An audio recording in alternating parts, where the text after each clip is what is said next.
So it is a healthy response in 3 and under. However, if it's happening in ages 4 and above, persisting for many years, and again, the significant impairment in daily functioning, that's when it becomes disorder.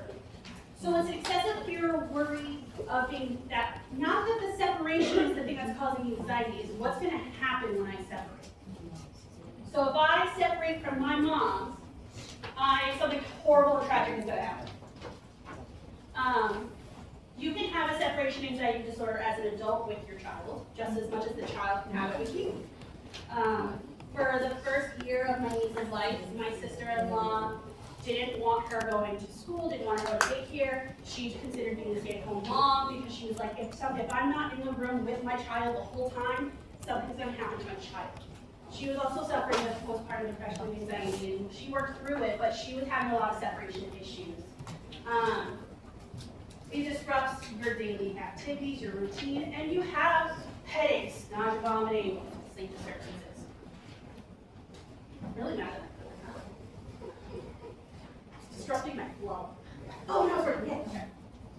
So, specific phobias. So you can have there's a lot of phobias out there, right? Hydrophobia is a fear of water. Monophobia is a fear of being alone. Arachnophobia. There's a spider in my bathroom this morning, and I noticed it as I was going to the bathroom, and I almost ran off the toilet. And then, as I was washing, it was like up here, and the sink is right here, so I was literally washing my hands like this, like my eyes on the spider the whole time. No, Zoe, don't on your face. Yes. I have a fear with spiders that they're going to shoot their web in my eye.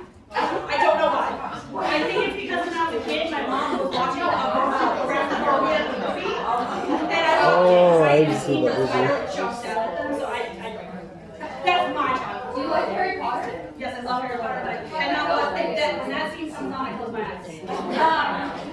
What else? Aerophobia, fear of airplanes. Yeah. So, in these situations, the anxiety is felt immediately, and it's extreme. Guys, lock it in. Yeah, lock it in. You see a lot of self-medication with substances or alcohol with phobias. What are some phobias that you might have seen out in practice? Those of you that are in psych. You notice any? Social phobia. Needles. Needles. Huge. And you'll see the jokes of people with tattoos, but they're afraid of needles. It's different, right? Because the needle is small, like they don't see it. Versus when I go to give a shot, and you're seeing that 1.5 inch thick needle, that's gonna invoke a different reaction. My sister has many tattoos. She sees a needle coming towards her, and she basically faints. Right. And it happens a lot when, like in the PD office, we have to be very, atraumatic care first and foremost, right, with kiddos.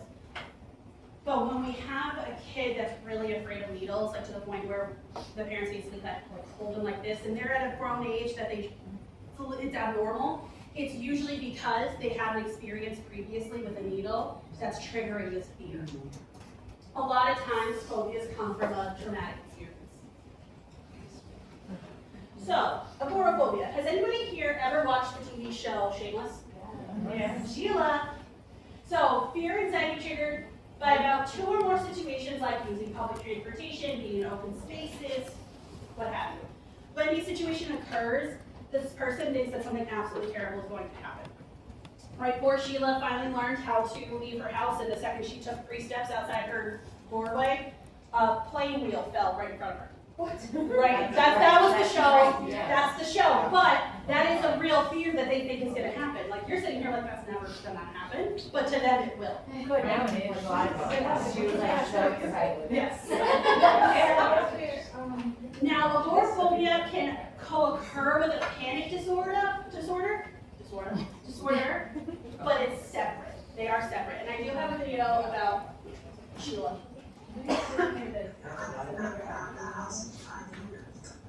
She hasn't left in 5 years. I have this Oh yeah, fear. I've got to go. So, I'm sorry, Frank. I'm off to the store. Does anyone need anything? Store? I thought you had ice in a basket. I'm feeling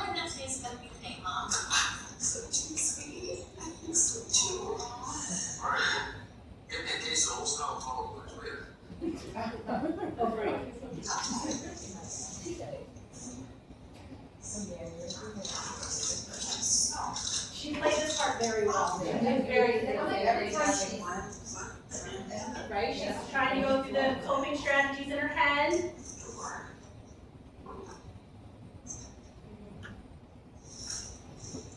But her daughter is preparing with the medication in case it goes wrong. She's counting her steps.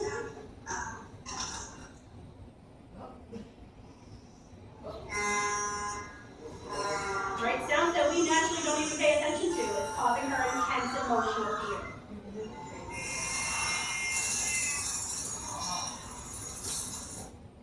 It also did not help that she was living next to a train. Right? Severe panic. We don't have to watch the whole video. But it's extremely debilitating, right? Think of how many times you just leave your house now without a second thought. But for her, she has to count her steps. She has to close the door, take a deep breath, assess her surroundings before she takes another step. But even then, she might not be able to do it. I'm happy to announce that Sheila did eventually learn how to be outside of her home. There is a part in this video actually that I wanted to show. Even after the tire, she still. Even after the tire, she went through intense therapy after the tire. So this is one of the therapies that her therapist was trying. Virtual reality can be very helpful, right? So she thinks that she's shopping, but still being in her safe space.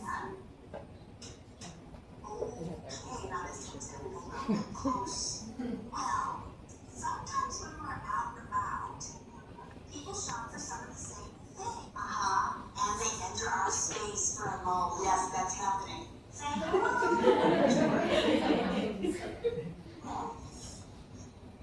Oh, that wasn't so bad. That wasn't so bad at all. Right? Just A little bit of exposure. case. Oh God. Wait. Time to check out. Get outside. Oh, no. We just started, and I still need vanilla and raisins and peaches. I need So there she's trying to avoid going back outside. No, there's peach concentrate. Oh, God. Oh, no, I can't do it. I can't stop. And unfortunately, she had a panic attack. But at least now her therapist knows, okay, so she can handle being in a controlled space like the grocery store. It's going outside that's a little bit more unpredictable that's causing her panic. So maybe in the next session, they start with that. And let's invoke that panic and learn how she can have those coping strategies before the panic starts. I also, when I saw that scene, when I was watching this show, it made me think about grocery shopping a lot differently and being very mindful of other people's spaces, not even just my own, of like, I might be causing someone extreme anxiety if I get a little too close to them with my cart. Social anxiety disorder. I could be the poster child of this one. So, excessive fear of social performance or situations, and it's not the performance necessarily that's causing the anxiety. It's the fear of ridicule after, right? Last year when I was emceeing pinning, I couldn't look anywhere but here when I was reading my little script because I was so afraid that if I misspoke, it was going to be the talk of the town, because we all know Cape Cod's small. And I was like, somehow it's going to get back to my family, and my family's going to be making fun of me for years because of it. And those were the thoughts going through my brain, right? My first lecture in front of students, that's all I could think about. Well, what if I get something wrong? What if I say something wrong? And they're not going to believe me, and they're not going to trust me. And then am I even good at this job? And I'm going to have to quit out of embarrassment. Those are the thoughts that people with social phobia have. Now, this is the DSM-5 criteria. So, large fear or anxiety about one or more social situations, exposed to possible scrutiny by others, right?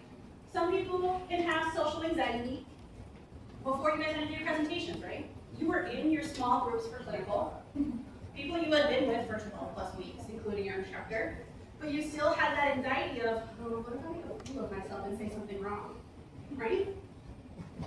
B, the person fears that he or she will act in a way that shows anxiety, right? When I had to do a big presentation, I had to do it in front of my whole class.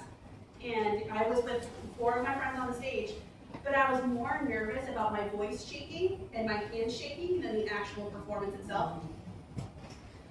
Social situations almost always provoke fear or anxiety.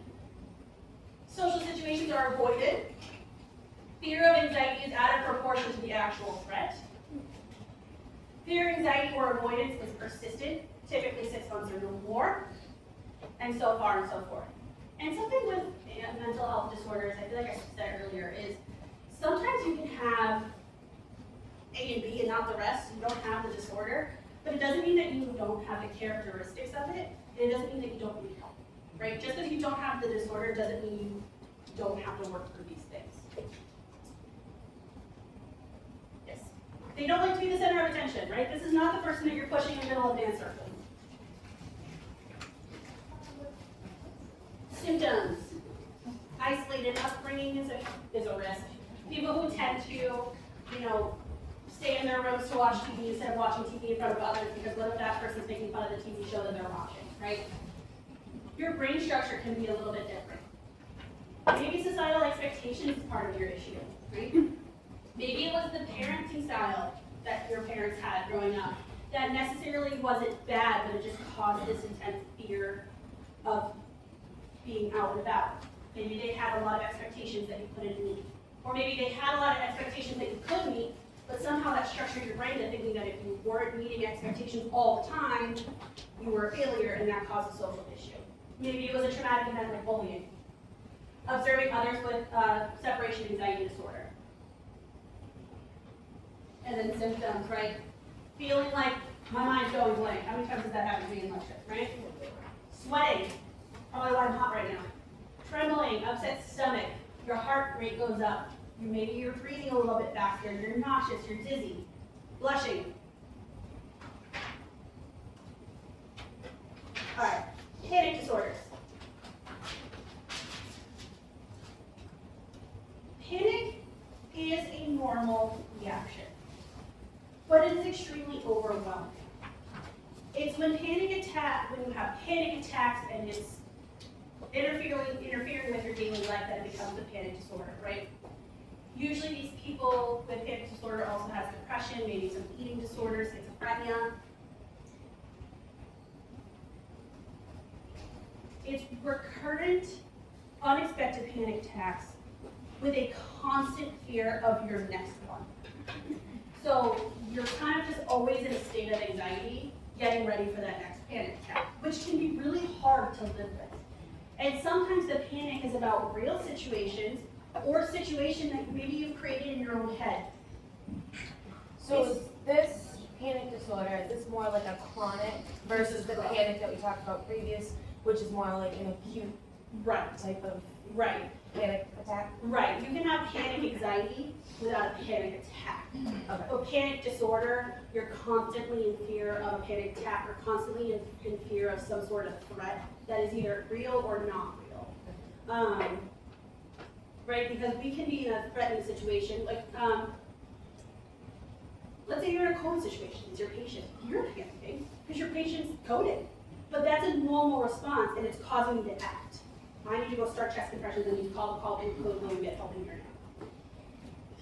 When you panic and freeze, that's the problem. Panic attacks are characteristic of panic disorder. However, you can have a panic attack every now and then without having a panic disorder.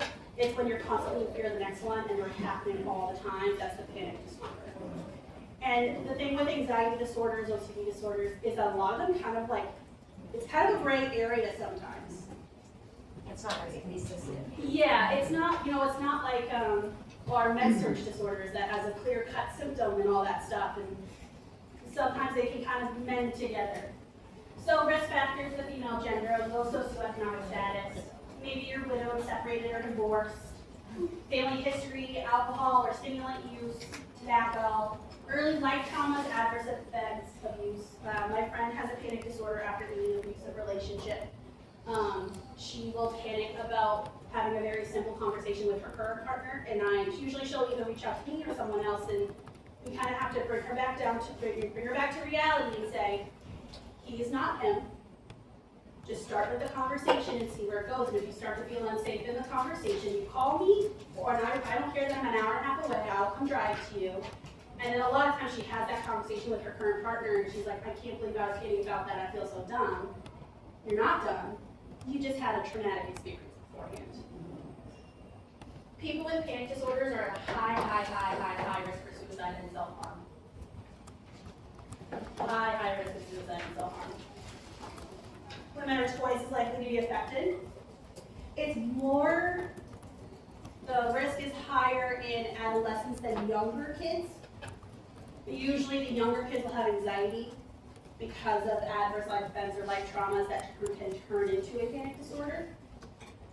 Usually a lot of people with panic disorders get diagnosed between 20 to 24. Again, we're talking about that true life transition that can cause a lot of anxiety.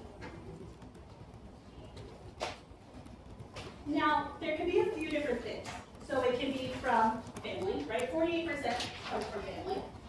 There's a serotonin and norepinephrine theory, which basically is norepinephrine, we don't have enough serotonin, so we have a lot of norepinephrine, which kind of keeps us in a constant fight or flight response. The gamma, oh, I can't even say this one, right? So remember, GABA is our inhibitory. So when I don't have something telling me to chill out, I'm going to be a little bit on edge, right? And then the hypothalamic pituitary adrenal axis theory is that my stress hormones are constantly activated or activated at an increased rate than normal, which increases anxiety and can lead to a panic attack. Which is why people with trauma, we're finding evidence-wise, that people who have experienced trauma and have been in a traumatic experience for long periods of time have high cortisol levels, have high stress hormone levels, and that's the cause of their anxiety. So it's not that they necessarily need an SSRI or something like that, is they need to help their cortisol levels, and that will help their anxiety. This is our DSM-5 criteria. DSM-5. Yep.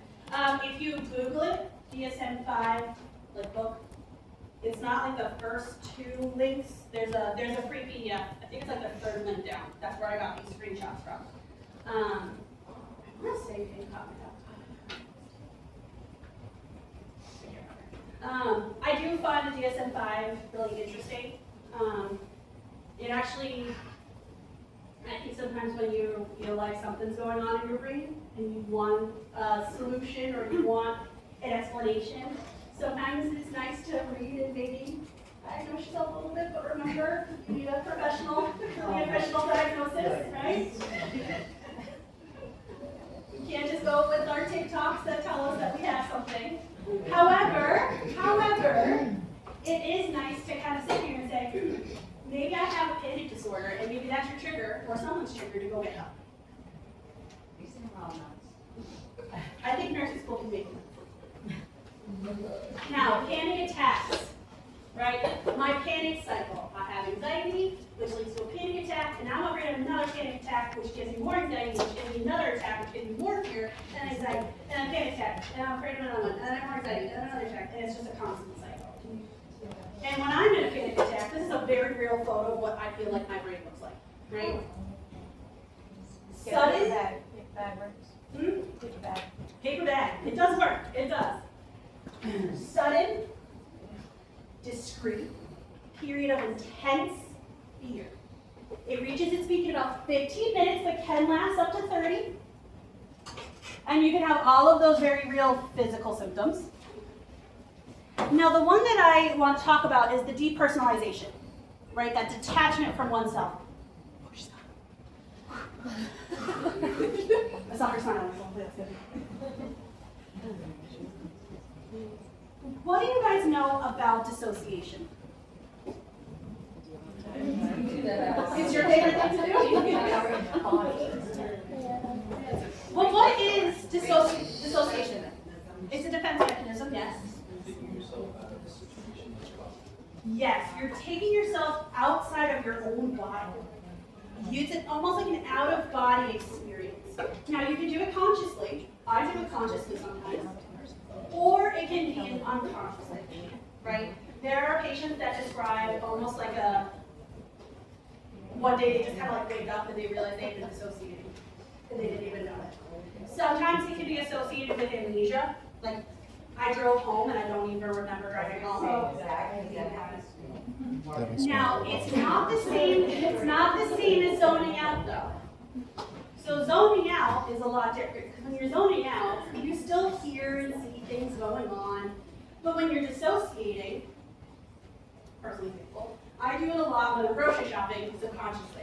And it's like I'm watching someone else grocery shop on TikTok as a point of view video.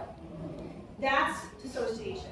Versus zoning out, you're still within your own mind, still within your own body. Dissociation is very similar to depersonalization, out of body. You're separating yourself from your physical self. It's a defense mechanism, right? This isn't happening to me, it's happening to her, right? Sometimes it can be a good thing. I learned this therapy last week. It can be a good thing, right? Sometimes you need to dissociate or have some depersonalization to prevent the panic attack. Let me remove myself from the situation that's causing me a lot of anxiety right now. However, it can be maladaptive when you're having a panic attack and you're dissociating, not to help, but to ignore. That's when it can be maladaptive.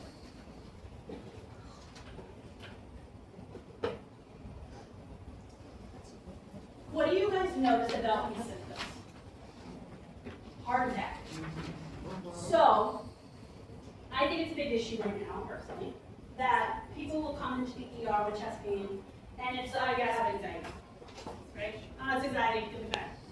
You need to rule out cardiac. Even if they say, oh, it's anxiety, it's fine. Usually they do testing for cardiac anyway, right? You still need to do your due diligence and make sure that there isn't a physical reason for these symptoms, right? Even in the DSM-5, it says that you cannot be diagnosed with this until you rule out any other type of disease. Did you see that 14? Absolutely. There was a 14-year-old boy a couple weeks ago when it snowed. He went to the nurse. It was like, I think it was in Bedford or something. Said he had chest pain. The nurse was like, called the mother. They thought it was anxiety. Brought him urgent care, EKG abnormal, and got flown to like Boston. They caught it, but if they never did that, they would have. Exactly. And they said it was from shoveling snow. Yeah. Shoveling snow is a big cause of rapid too. Usually the first panic attack has an identifiable cause, and then future panic attacks might not have one. My first panic attack was when I accidentally bolused my SID patient with magnesium, and I failed the SID. All right, clinical judgment for panic attacks and panic disorder. Suicide prevention is priority. Often, people are depressed, so they're at high risk for suicide, high risk of self-harm. Usually adolescents are at the higher risk of it. Panic attacks are unpredictable, which makes it kind of difficult to plan care.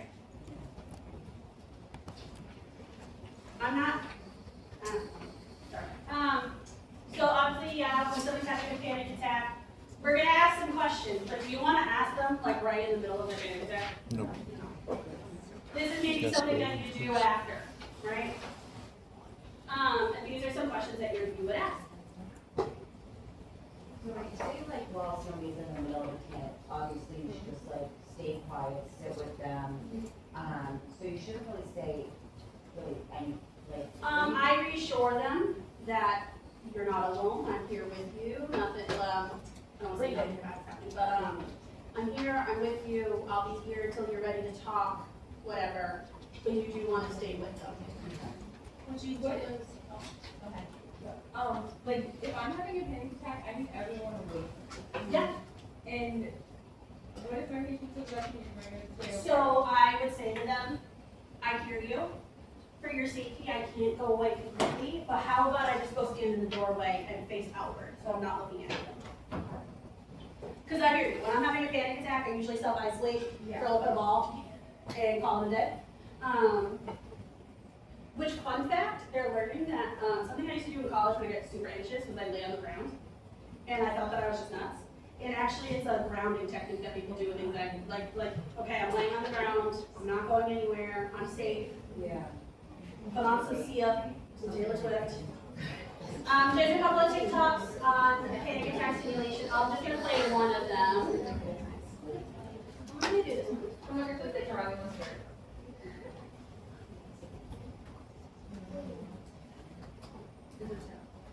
You see how now his perception is starting to get blurred? Yeah. Even the color is starting to go away. He's feeling like, I'm not real.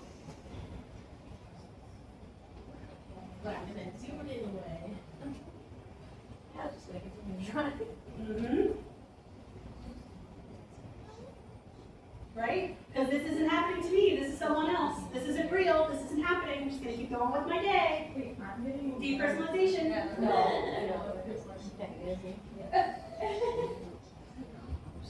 They in Europe or something? No, like, no, like. I was like, wait. I was gonna say the wheel is on the right side of the car, the driver on the left side. Understand of when the client car. was experiencing a panic attack. Which of the following actions should the nurse take? Who wants A? B. C? D.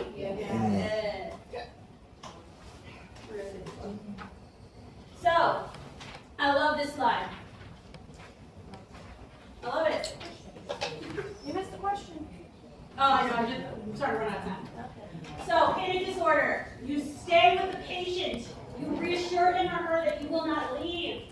Give clear, concise directions.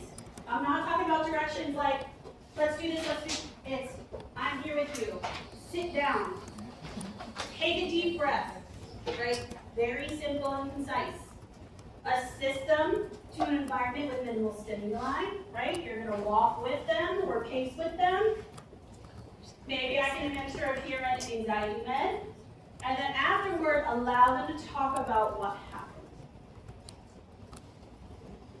Now you can have a panic attack, but you can also have an anxiety attack. So panic attacks are sudden, where anxiety attacks kind of develop over time with this feeling of unease, tension. I don't have as many physical symptoms and can last for a while. But both cause the same symptom, the same physical symptoms, but anxiety attacks will have less. For panic attacks, you're feeling a lot more than just rapid heartbeat, shortness of breath, you're having belly pain, all the fun So stuff. would anxiety attack be more chronic? Yeah. Chronic, they last a little bit longer. So these are some common myths. I know you guys talked about SSRIs during depression. Sertraline, Zoloft, I'm part of the Zoloft in. My friends on Prozac. Lexapro is a good one. The provider that I work with said everybody should have a little bit of Oh. I think everybody needs it. Yeah. You can also have gabapentin or Lyrica for anxiety. Propranolol, beta blocker, is starting to be used a lot more for anxiety. Prazosin, MAOIs, I feel like are very rarely given nowadays. Trazodone, actually trazodone was used for my dad when he after his stroke, he was having a lot of behavioral problems. Not to help him sleep, but to actually kind of help calm him down. These 2 pages of meds, are they very important to know? No. Benzos. You guys know benzos, we love them, right? So I am enhancing GABA, I'm enhancing the inhibitory effect for the rapid relief of anxiety. Some people do take this throughout the day, but really they're best for that immediate relief. However, if they are taking it regularly, you need to taper them off. High risk for falls with benzos. And there's also a risk of toxicity. Now, if it's a PO form, it's a lot of CNS symptoms versus IV is when you have respiratory depression, severe hypotension, even cardiac arrest. If it's a PO toxicity, we have to do gastric lavage, which is clean them all out. Monitor vital signs, airway, and blood pressure. When you do IV. Same thing. You just don't have to do gastric lavage. Oh. Boostbar. I love Boostbar. So it binds to dopamine and serotonin, but the effects happen slowly. It takes 1 week to even see a response, but 4 weeks for a full response. Used for general anxiety disorder, it can cause some CNS effects. You can't have it with MAOIs. I feel like nothing should be given with MAOIs. Can't have it if you have liver or kidney dysfunction. Grapefruit juice is an interaction. Just don't drink grapefruit juice. I don't know how many times people say that. Now, you have to take it at the same time every day with meals, and you have to avoid the interactive agents. Now, with Boostbar, it's not like it's benzos where you can become You can become addicted to benzodiazepines, you can overuse benzodiazepines, you can misuse them. Buspar, there's less risk of dependency, there's less risk of misuse, and less risk of becoming dependent or addicted to it. So less chance of misuse, less chance of dependency, and less chance of becoming addicted. What's the difference between dependency and addiction? Like So your thought dependency process? is when, so addiction is when you need it, right? You can't survive without it, like mentally you can't. Dependency is when your body, the second you stop taking it or you're not using it as often, your body doesn't know how to function without it. Versus addiction is more like your mind doesn't know how to function without it. But that's a really good question. It doesn't interfere with any type of activities like driving or anything like that. And all of these things that interact, that they can increase the CNS complications of Buspar. All right, so what is it? So, what is the purpose of a ritual or a compulsion? Like easy Settle your anxiety. anxiety. You're trying to settle the anxiety, yes. If you remember anything about OCD, it's that rituals, compulsions are trying to relieve the anxiety. You can have OCD traits without having OCD. Obsessions are unwanted, excessive, intrusive thoughts. And I'm not just talking about, let me just touch this plug real quick and you see what happens. I'm talking about intrusive thoughts of, I just had a newborn baby. What if I accidentally smother them in their sleep? What if I accidentally drop them? What if I accidentally drop them out of a window and I don't even realize it? Those are the impulsive, intrusive thoughts that people with OCD have. Or, what if my fingernail does become infected and then become septic and I'm going to die? But what if I just kind of clean it out? But then what if when I clean it out, I also can't make the infection worse? So I think I'm just going to really wash my hands to make sure that it's clean, right? Repetitive behaviors are my compulsions. These are things that are ritualistic fashion to relieve the anxiety and distress caused by these obsessions. Obsessions create anxiety, compulsions relieve anxiety. Now, what is the difference between a compulsion and a ritual?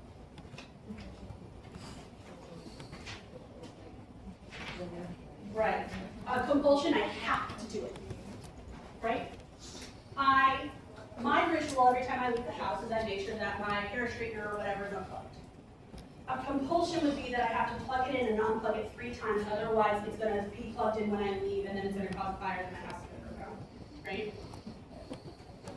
Checking your stove before you leave the house to make sure it's off is a normal ritual. Having to go back multiple times, even though you got to work, but you have to go home and check it, that's a compulsion.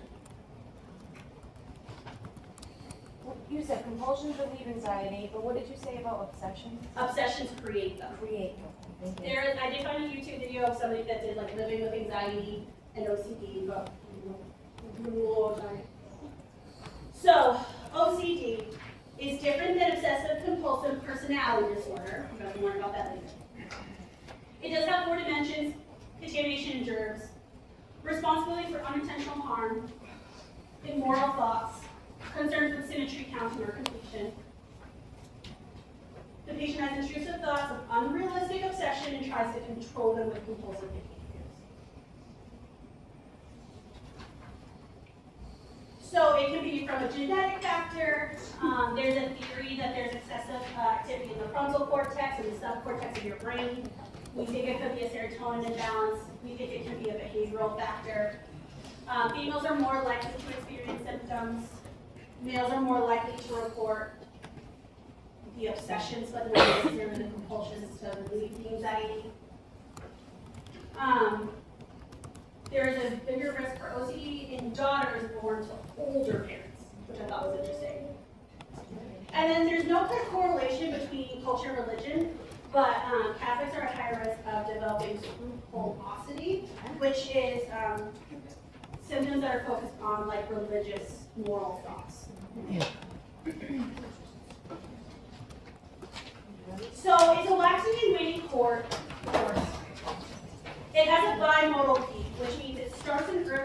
adolescence, and then kind of comes back to early adulthood, almost like a second onset. What an occurrence over 35 is rare. It usually happens in childhood. You can have subclinical symptoms, which is having obsessions and compulsions, but it doesn't affect your functionality. Escalating up to functional impairment can take up to 7 years. Usually we engage in dissociation. Excessive absorption into a fantasy, meaning to decrease self-awareness and inattention to their surroundings. So they're trying to distract themselves from the obsessions by dissociating, but it's maladaptive because now they're not even aware of anything. They're not even aware of themselves anymore. Here's the DSM-5 criteria. And again, you can have traits without having a disorder. So my friend in college, she had to set her room up the same way every single year. Her room had to be clean at all times. If there was even a pen on the floor, it caused her anxiety. Her papers had to be neatly in a row. But that was basically it. And if things were a little messy, yeah, it caused her anxiety, but she wasn't compelled to fix it, right? She wasn't compelled to clean. She wasn't compelled to, like, if things were a mess, she could say, I'll deal with it when I get home from class, right? Versus somebody with OCD would have to completely clean their room head to toe and skip class and maybe even skip eating because they had to fix that first. Is it the same as superstitions then? Because I feel like some people have to have certain things with their So, superstitions. yeah, so having a superstition, right, so it can become an obsession, yes, but, like, has anybody here seen Silver Linings Playbook? So that's a very big movie about OCD. And so the dad had his superstitions for the ball game, and it started to affect even his family, because if they didn't participate in the superstitions, then his team would lose, and it would cause him a lot of anxiety and stress and anger. But you can have superstitions without it becoming your whole life, right? Like my superstition could be that I put my right shoe on before my left, and then I won't trip that day. But if I put my left shoe on before my right, I'm not compelled to fix it. But some people would be, right? But it is kind of the same thought process. Usually it's comorbid with anxiety, mood disorders, again, corresponding levels of suicidality and suicide attempts. Eating disorders are huge with OCD. More than half the children with OCD have tics or Tourette's or even ADHD. And it's also common in those with migraine, schizophrenia, or psychosis. And that's the tough part about mental health disorders, is that a lot of them kind of blend together, like we were saying earlier. So sometimes it's like, well, do I have anxiety, or do I have ADHD, or do I have OCD, or do I have bipolar, right? Like, it kind of is frustrating. Now, assessment with someone with OCD, the main is assessing the type and severity of their obsession and compulsions. So, what about physical health and function, right? What am I looking at there? Is somebody with a lot of lesions on their hands because they're constantly washing their hands? Are they eating nothing, or is it because they're so focused on their compulsions? Or are they binge eating because they finally realized they hadn't eaten all day? Is, like, eating disorders considered like a part of OCD, like, I need to Depends. this way? Yes, that's why they're comorbid, because some people are, if I don't finish this whole plate, something bad will happen. Versus some people, you can have an eating disorder without having OCD. Medications, right? Some over-the-counters that can cause you to, your meds to be imbalanced, any type of substance use. A third of OCD patients experience substance use or self-medicate. A lot of people with OCD tend to self-isolate because maybe they're ashamed of their compulsions. We need to talk with their family and their friends to really fully assess how their functionality is being affected and how the family is being affected. What about their appearance? Are they kept, or are they pulling their hair out? Are they not brushing their hair, or whatever? What's their quality of life? How functional are they? Are they even aware of their obsessions and compulsions, right? Some people with OCD don't even realize that they're doing their compulsions and their rituals. They're not even aware that what they're thinking about is abnormal. Do you have your hand up, Gail? Yeah, so could this call like turn into a panic?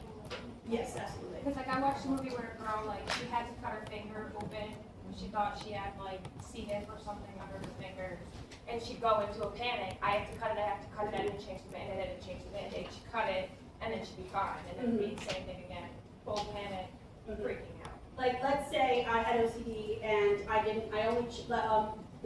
I'll say the one like ritual I have for whatever reason is I have to hit my car alarm 3 times.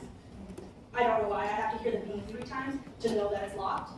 But I'm not like running outside if I don't remember if I hit it 3 times or if I didn't hear it 3 times. Versus I could be standing here and saying, I didn't hear it 3 times, and then I can go into a panic because what if somebody breaks into my car and they steal my car, then I don't have a car, and how am my niece gonna get to school tomorrow, and then how am I gonna get to work, and then it can lead to a panic. Family accommodation again. It does pose a considerable burden. There's somebody on TikTok that I was watching for a while that his mom had OCD and he wasn't allowed upstairs at all because his mom saw him as dirty because he left the house essentially. She never left the house on that side. So he wasn't allowed to go upstairs at all. And if she caught him even touching the staircase, it would send her into a panic. So that can cause some resentment, it can cause some issues within the family unit. Now treatment, obviously we can do some behavioral therapy, we can do electroconvulsive therapy, transcranial magnetic stimulation, which is magnetic fields to stimulate certain brain cells to help with the obsessions and compulsions. There is psychosurgery, but that's to treat like severe OCD and nothing else is working.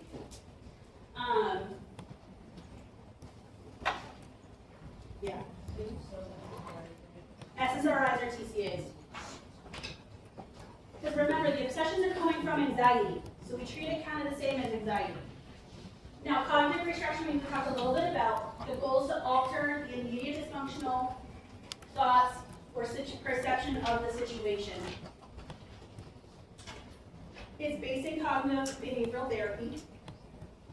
We want to monitor the automatic thoughts and restructure the ones that follow. I don't know if anybody's ever heard this phrase, but your initial thought is what you were taught from me, and then your following thoughts are your own. I do like that. I don't know if it's necessarily true, but I do like that thought, right? Like let's say, my initial thought is, oh, this outfit is horrible. That's probably something I heard early on in my life, that I'm bad at fashion or whatever. But then my thought afterwards of, yeah, but you know what, red's my favorite color, and I love this turtleneck, and I look good. That's my thought. That's my cognitive restructuring to try and say, hey, screw you, initial thought, right? But sometimes a lot of people with OCD and even anxiety can't get through that first round of thoughts. So nursing interventions. Maintain skin integrity, right? They're the hand washing type, or the type that's going to cut their finger open or rip their nails off because they're afraid of something getting underneath their nails. We need to maintain their integrity. Effective coping, wellness plans, relaxation techniques, safety. Suicide assessment, self-harm assessment, huge. Take one thing away from this lecture in general, self-harm, suicidality. We can create routines, because maybe if we create a routine, I need the ritual or the compulsion less. You want to initially allow the ritual to assess their anxiety, to assess them, and assess how maybe you can change the ritual or create a routine. You can do wellness challenges, right? So the challenge is to cope effectively with a daily obsession. And the coping strategy is try to not do that compulsion. See what happens if you don't do it. Easier said than done, but let's try it, right? Let's say, something with OCD can be that, like hypochondriacs, people who think something's always wrong with them. So maybe their wellness challenge is, you know what, don't go to WebMD today. Don't look up why you have a headache, right? Let's not. Let's reframe the thoughts. Well, you know what, maybe I have a headache because I haven't had water and it's 3 p.m., right? Makes sense, right? Now, psychoeducation is a critical nursing intervention. You want to include family whenever possible, right? You want to explain Because like I said, some people with OCD don't even realize what's going on. So sometimes just hearing the phrase of, you're not crazy, you had a traumatic life event that's causing you severe anxiety and causing these obsessive thoughts, and your way of coping is this compulsion, and that might make them feel better. Maybe we can do other types of therapies, skincare, right? If somebody is a hand washing person, make sure that they moisturize, protect that skin. Education on medications, maybe some alternative to rituals. Mindful techniques are grounding techniques, any type of community supports or support groups. And then let's get into the subcategories of OCD. So trichotillomania, chronic self-destructive hair pulling. So if I'm having a lot of anxiety, or maybe my parents are fighting and I feel out of control, I pull my hair. This is the one thing I can control. I live next door to somebody who did have this, and she would have clumps, and then probably once a month they would have to completely cut her hair short. Usually these people feel lonely, they're angry. Sometimes it just happens out of boredom. Usually these people self-isolate. Maybe they can pull only a few hair and they're done. Maybe they have to pull hair continuously until someone physically stops them. They might throw it on the ground, they might eat the hair. And what's the danger of eating hair? It can cause an obstruction. You can have hair splinter. This can become grossly infected, right? 1 to 2% of the world population does suffer from this. Usually we notice it here, kind of right by our temples or underneath the behind the ear a little bit. Some people will pick their eyelashes off, or their eyebrows or their eyelashes. This can be seen as self-harm and mutilation. Depends on the cause of why I'm pulling my hair. And then obviously you want to assess why they're even doing this. Not as many DSM-5 criteria here, but there is a few. And these are just some informatics that I found that I thought was interesting. Now, excoriation disorder. Most commonly on your face, your arms, and your hands. Affects 1.4 to 5% of the population. It's skin picking. I can do it with my fingers, I can do it with tweezers, I can do it with pens. Usually occurs with OCD, and is treated similarly to OCD. We'll do maybe some low-dose Benadryl or antihistamines to reduce that itch response, or that need to scratch. We're going to do cold compresses and creams. I had a dermatologist because I have eczema, and he assessed me for this because he thought that I was picking at my eczema. I just had that eczema and I scratched a lot. And again, these people, when they're picking at their skin, they don't really want to, they have to. And that's, look at all this, you see how this is kind of purple? Yeah, why? I think that's marker because it kind of looks like they marked it up here. Markers. But it can turn into a staph infection. I mean, look at how red that it is around here. That to me says a lot of inflammation. Do they even realize that they're doing it? Some people do not. Some people do not. Yeah. Can that be a response to certain interacting medications Yes. with people who have OCD? Yeah. Yeah. Yeah. It can be a medication reaction, yeah. Because there's someone I knew, they had, it was untruthful. Yeah. They had any sort of mental illness. Their meds got switched, both of their parents were psychiatrists. Their meds got switched around due to new things coming out. And they start the skin picking. They started that, and Interesting. they did not know that it was happening. And all of a sudden, that was what kicked off. Slowly but surely. They were incapacitated. Wow. Interesting. I will say I do see a lot on the face because they get my nice to touch your face in the day, Yeah. and I think it's just easy, mindlessly picking at your face. Yes. Yeah, I used to work in derm too, in a wound care clinic, and the amount of wounds that you would see in females, there was one woman who was self-inflicted. She had a huge non-healing wound. She would come weekly for wound care on her arm, and then another woman who had one on an ulcer on her leg, just because of the skin picking. And the provider found it very difficult to have that conversation with them, to try to be like, okay, you need to not pick at your skin, and they just didn't understand, so I feel like it's like multiple things coming in psychiatry wise too, for them to Right. stop having that urge. It's a lot of therapy to be like, well, why are you picking? Right. And why do you need to keep picking at the spot that's already painted? Like, what is it that you're trying to do? And again, some people don't even know why or that they're even doing it. Yeah. But it can be really difficult. And I'm sure that dermatologist was researching how to even have that Yeah, conversation. 'Cause yeah. It's not easy. It's not. Do you know how certain drugs come up with you, like paranoid drugs, like? Bugs or whatever. Yeah. Would this be like the same thing as that, or is that just paranoia? I think it depends. I don't know the exact answer to that. In my mind, it's different because they're not picking because of anxiety, because of a parent. They're trying to actually get something out. Yeah. Versus this, they're just, it's kind of the same thought process of pulling their hair, so they're picking at their skin.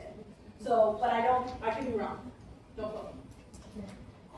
And now, I did find this, which I thought was interesting. So, like Michaela's example of picking at her nails because she felt that she had something underneath it is different than skin picking, right? This is triggered by like let's say I have a skin tag and I have to get it off.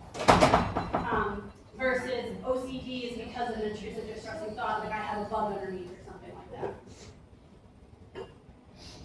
Body dysmorphia. Huge, huge, huge. You need to assess for self-harm. Huge. Every song you've ever listened to about body dysmorphia, I don't know if anybody here listens to Halsey, but one thing that she says is, I wish I could cut some parts off with a scissor, right? And some people with body dysmorphia will try to harm themselves to look better, right? I think of Kim Kardashian wearing that awful corset that dug into her skin and prevented her from breathing to look a certain way. And she said I would do it again. I don't think that was necessarily body dysmorphia. I think she was doing something, but I'm not gonna get into that. But that could be seen as a self-harm to look a certain way. And body dysmorphic disorder is not just, oh, I look bad today. It's, you're looking in a mirror and you are not seeing the person you actually are, right? I like this photo. This person does not have sagging cheeks here, but they see it. You're seeing things that other people are not seeing. Even if I get plastic surgery, I'm still not going to feel better. I might, for a few weeks afterwards, I might feel really good. I'm just gonna find something else to focus on after. It's just not. Is that, this is thinking about, as a plastic surgeon, any sort of policy regulations towards, this would be a tricky line to play, but towards reporting. I don't think there's any laws, I don't think there's any like laws or any legally, but ethically, It's just That's what I it's do. elective, so like. Yeah, it's elective. Yeah. But I know that They use like like consults for some. yeah. certain things, Yeah. but, yeah, I didn't know if that was, if there's anything in writing that says. No. Because like, just like any other surgery, if you say to somebody who wants another lip filler, let's say, if you get another lip filler, it's going to crack the skin open, and it's gonna cause an infection, you're gonna lose your lips, let's say. That's an extreme thing that popped in my head. And that person says, I don't care, I still want the lip filler. They are aware of the risk of the surgery, the provider educated them, and they still wanted the surgery, yeah. Now, the provider might say, ethically, I cannot give you another lip filler. Others might not care because they want money, right? Like, it depends. So legally, no, but ethically, they should. Yeah, yeah. I mean, they do it more so than not, but yeah. That guy that tried looking like Ken or Bob. Oh my I gosh. love that guy. He died. I saw him on the video, I'm sorry. I think he's died. You guys see that picture of Ariana Grande from some sort of signing thing? She describes an eating disorder. Yeah, he was